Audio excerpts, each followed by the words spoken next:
Okay, so tips for your assignment and the structure. First of all, no questions. Put your name and your homeroom up in the header box. All right, all you do is double click the top of the box. All right, add your name and your homeroom up there, keeps it official. Close the header by clicking close header. Secondly, please create an imaginative title. I've written this on nearly all of your essays. All right, Spirit of Burundi essay. Yeah, that's not going to capture anyone's imagination. All right. Now, if you have a look at the what I have here, this is how your essay will look. Don't do the colors. Okay, just keep it in one color, a uniform font, and font size 11 or 12. I'm still getting essays in font size 23. It doesn't trick anyone. All right. Now, if we're doing this properly, a well-structured essay, every new paragraph, the first word needs to be indented by one space. And I don't mean one space, it's one indent. So the way you do that, all right, you click on the I. Let's see if we can get the keyboard up. There we go. All right, click on just before that first word and go to your tab key. Boom, there you are. All right, and it moves it over one. And you have to do that for every paragraph. This is structure for essays that people expect. Notice, of course, I've got 3 body paragraphs. That's what you're expected to do. It says so in the assessment, 1, 2, 3, because you're arguing 3 main points. And each body paragraph is broken down, and we use the Peel structure. Point, evidence, explanation, and link. All right. The overall thing that you need here is a hypothesis to start with. And you should probably put your hypothesis in italics so it stands out. This is going to be the statement that you argue all the way through your essay. All right, body paragraph 1.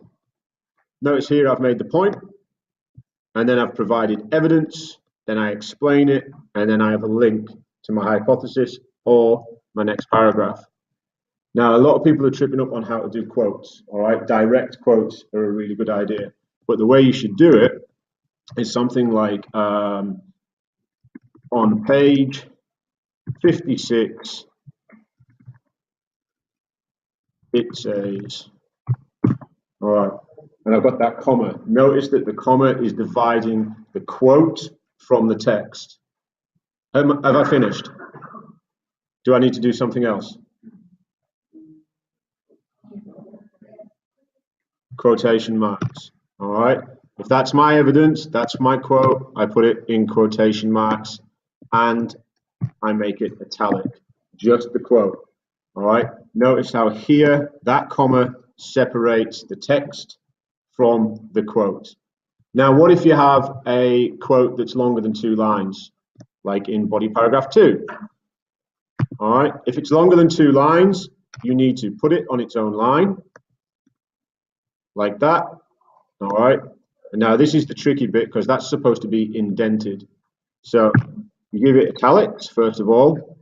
And if I can remember how to do this, design, layout, up here, indent, there we go. All right, we increase the indent. So on the left, we move it in by 1 centimeter, and on the right, we move it in by 1 centimeter. And there you have a body quote. All right. And of course, you still need to reference that, what page it's on. You could do that up here, same as the last one, on page 56. It says, and then comma, then you straight into the quote. Or you could do it a different way at the end. This quote from page 56. Explain, explain, explain, explain, explain. All right, you do that for each one, and then you have your links to your hypothesis. This proves, all right, this shows, this illustrates, this demonstrates. Please come up with different words. Don't say the same thing over and over and over again.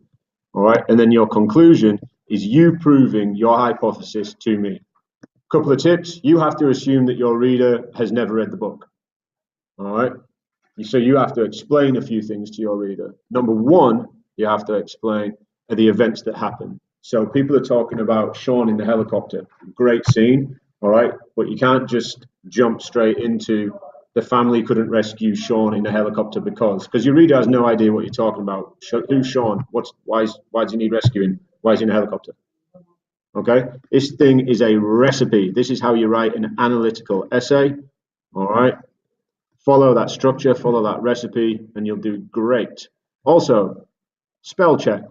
All right, it's there. You need it. Use it, please. Good luck.